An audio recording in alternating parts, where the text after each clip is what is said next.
Party का राष्ट्रीय महासचिव बना दिया गया है।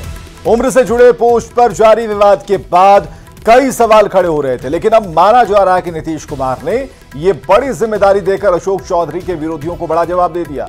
जैसे ही ये खबर अशोक चौधरी को मिली, अशोक चौधरी न्यूज 18 से बातचीत में भावुक हो गए और अपने आंसू नहीं रोक पाए। उन्होंने नीतीश कुमार को जिम्मेदारी सौंपने के लिए धन्यवाद दिया। अशोक चौधरी से बात की संवाददाता आनंद अमृतराज ने।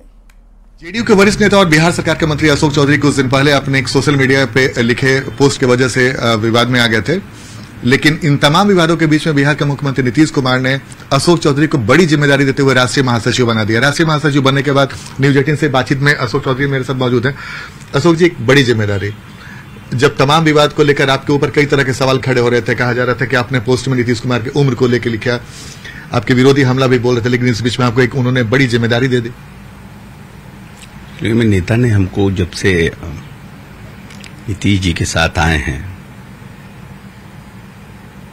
तब से इतना प्यार, राजनीति तो बहुत लंबे समय से कर रहे हैं, कॉलेज डेज से कर रहे हैं, नेशवाई की पॉलिटिक्स से, लेकिन जब से नेताजी के साथ आए हैं हम नहीं समझते हैं कि जितना स्नेह और जितना प्यार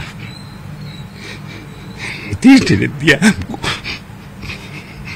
आप भावुक हैं। शायद मेरे पिताजी जिंदा रहते तो भी उतना प्यार नहीं दे पाते। हर क्राइसिस के समय में उन्होंने मुझे संभालने का काम किया है।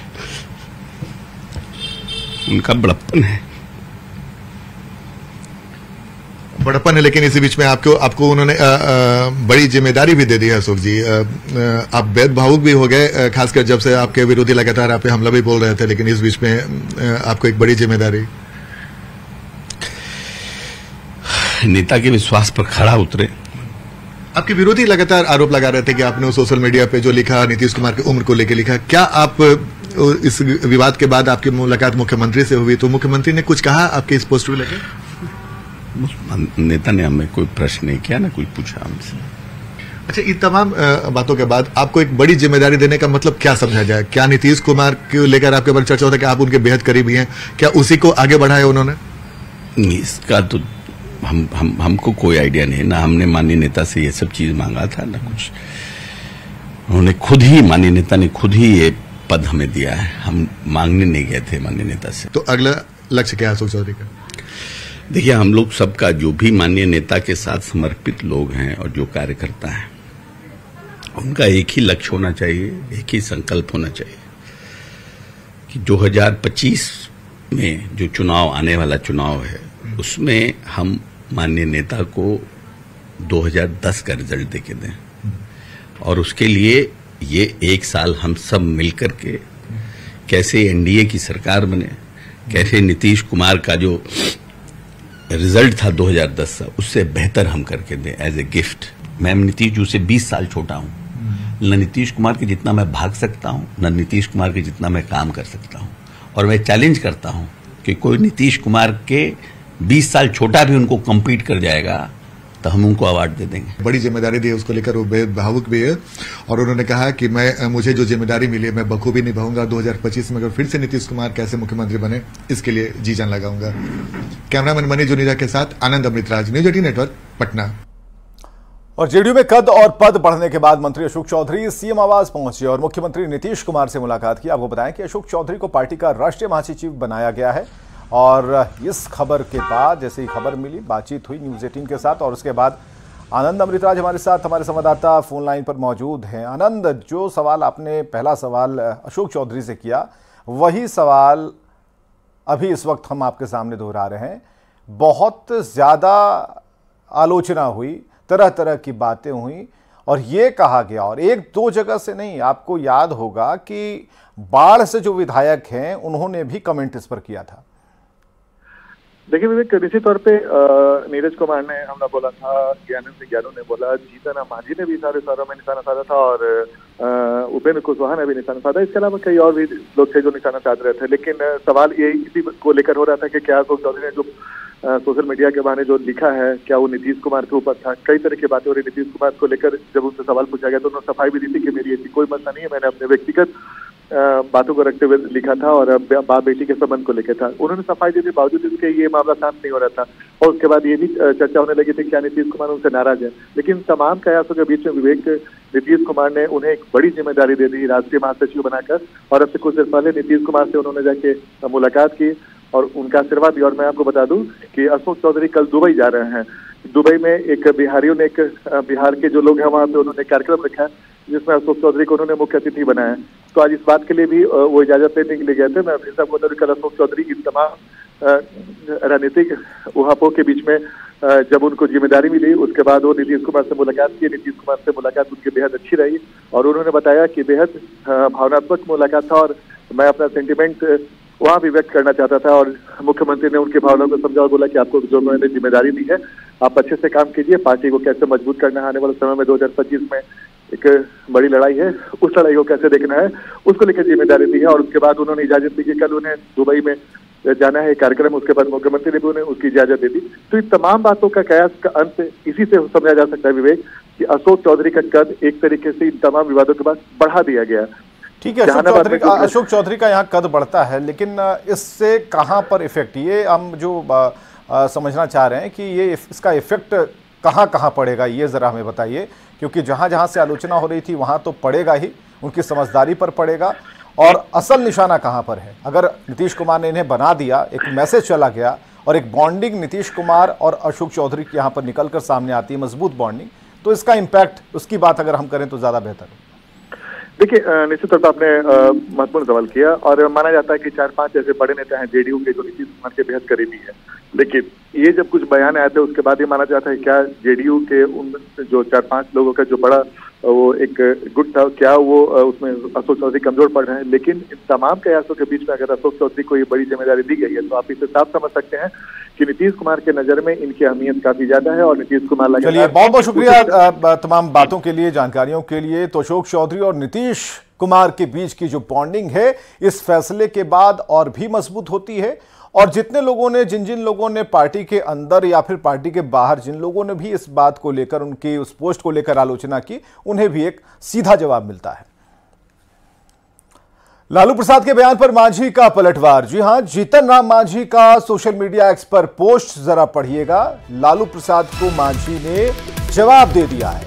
उन्होंने कहा कि हमारा पूरा खानदान ही मुसहर भुइयां है, हम गर्व से कहते हैं कि हम मुसहर भुइयां हैं। तो लालू प्रसाद पर जीतन राम मांझी का ये पोस्ट देखिए। उन्होंने लिखा है, लालू जी हम मुसहर भुइयां हैं। पढ़कर हम बताते हैं कि क्या उन्होंने लिखा। हालांकि फॉन्ट साइज जरा बड़ा है इसलिए धीरे धीरे ये तस्वीरें क्लियर होंगी। तो उन्होंने लिखा कि हमारे पिता मुसहर भुइयां थे, हमारे दादा मुसहर भुइयां थे। इसके बाद उन्होंने लिखा कि हमारे परदादा मुसहर भुइयां थे, हमारा तो पूरा खानदान ही मुसहर भुइयां है। जीतन राम मांझी ने पोस्ट के जरिए लिखा। आगे लिखते हैं, हम तो गर्व से कहते हैं कि हम मुसहर भुइयां हैं।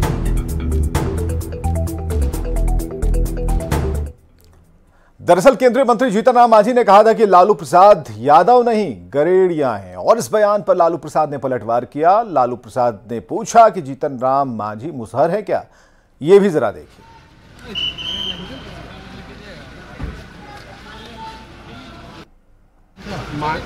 मांझी जी कह रहे लालू यादव यादव नहीं है, गरेड़िया है। रुक जाए वो मुसहर है जी, वो मुसहर है क्या वो। अब आपको वो बयान सुनाते हैं जो मांझी ने 19 सितंबर को दिया था। एक बात है कि वो लोग नहीं पढ़े हैं, हम तो पढ़ के आए ही हैं। वो पीएचडी है, नेट है, प्रोफेसर है, हम भी ऑनर्स किया है। उनकी डिग्री क्या है वो बतावें, एक चीज़। दूसरी बात, यदि वो शर्मा हमको कहते हैं तो अपने पिताजी के बारे में, तो उनके पिताजी किसके जन्मे हुए हैं, गनेरिया के जन्मे हुए हैं, तो गनेरिया हैं, वो यादव नहीं है। तो लालू प्रसाद को जीतन राम मांझी की तरफ से गड़ेरिया कहे जाने पर जीतन राम मांझी के बेटे और बिहार सरकार के मंत्री संतोष सुमन ने पिता को ही नसीहत दी है। उन्होंने साफ कहा है कि इस तरह की राजनीति नहीं होनी चाहिए। उन्होंने कहा कि राजनीति में जात पात उनके पिता करें या फिर कोई और, ऐसा नहीं होना चाहिए। उन्होंने इसे निचले स्तर की राजनीति बताते हुए इससे बचने की सलाह दी। की जो राजनीति है, चाहे काउंटर किसी तरफ से लालू यादव जी की तरफ से हो, चाहे आदरणीय श्री जीतन राम मांझी जी की तरफ से हो, हम समझते हैं कि इस तरह का जो भाषा है और इस तरह का जो अभी चल रहा है राजनीति में, सबसे निचले स्तर की राजनीति है। इस निचले स्तर की राजनीति में आज के युग में जो डिजिटल युग है, मोबाइल का युग है और सोशल मीडिया का ज़माना है, ये सब चीज़ों का अब कोई स्थान नहीं रहा। आपको काम करके दिखाना होगा, आपको ये दिखाना होगा कि हम गरीबों के सही में शुभचिंतक हैं, हम गरीबों के लिए काम कर रहे हैं। किसी के ऊपर कोई टिप्पणी कर देने से, काउंटर अटैक कर देने से हमको नहीं लगता इससे कोई फायदा होने वाला है। और हम पार्टी के प्रवक्ता ने लालू प्रसाद को चुनौती दी है। राष्ट्रीय प्रवक्ता श्याम सुंदर शरण ने यह चुनौती दी है। उन्होंने कहा कि हिम्मत है तो अपनी 3 पीढ़ी की वंशावली जारी कर दें। लालू प्रसाद की जाति को लेकर सब कुछ साफ हो जाएगा। बिहार में जमीन सर्वे के लिए वंशावली देने का काम चल रहा है। लालू प्रसाद दलित विरोधी मानसिकता के व्यक्ति हैं। उन्हें दलितों को हमेशा पैरों से दबाकर रखा। मांझी को केंद्रीय मंत्री बनाने के बाद बौखलाहट में लालू प्रसाद।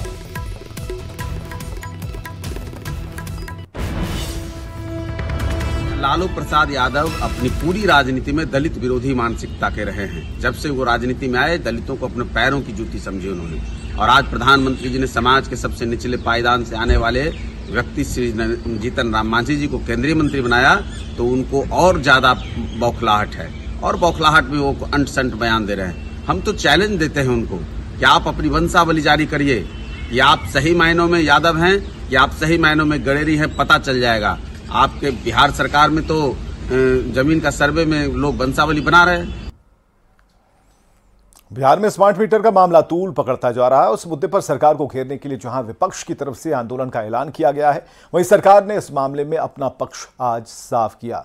ऊर्जा मंत्री विजेंद्र यादव ने कहा कि विपक्ष का काम केवल मुद्दा बनाना है और स्मार्ट मीटर को बेवजह तूल दिया जा रहा है। उन्होंने कहा कि अब तक 50 लाख घर में स्मार्ट मीटर लगा है और अगर कोई शिकायत होती तो बड़े पैमाने पर इसका विरोध किया जाता। उन्होंने दावा किया कि 2025 तक हर घर में स्मार्ट मीटर लग जाएगा। राजद तो भ्रष्टाचार के खिलाफ भी आंदोलन कर रही है, तो भ्रष्टाचार हुआ कैसे? तो सर आप इनके एक्ट को जस्टिफाई कर रहे हैं, जिस ढंग से एक्सटॉर्ट करते हैं ये लोग, जबरदस्ती लगवाते हैं, उठवाते हैं मीटर्स। कौन जबरदस्ती लगाएगा, खुलाएगा? नहीं, बहुत सब जगह पे जबरदस्ती आके ये लोग बिजली हम देते हैं तो बिजली का बिल लेंगे कि नहीं?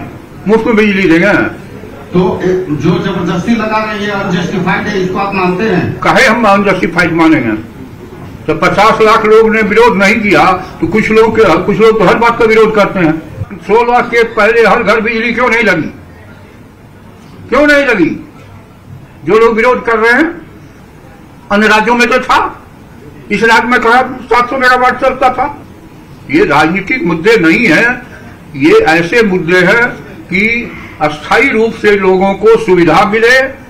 आप गांव में चले जाइए, कितनी खुशी है लोगों को। कैसे हम लोगों को इतना वोट दिया लोगों ने? सर कांग्रेस और राजद दोनों कह रही है कि 200 यूनिट बिजली फ्री देंगे। अगला चुनाव का मुद्दा होगा। फ्री देने के लिए जहाँ कांग्रेस का राज, वहाँ 250 यूनिट फ्री दे रहा है। यहाँ पे ऐलान कर रहे हैं। अरे छोड़िए नहीं, यहाँ बहुत बात यहाँ ऐलान किया था कभी जो घोटाला करेगा, घोटाला कैसे कर दिया। चलिए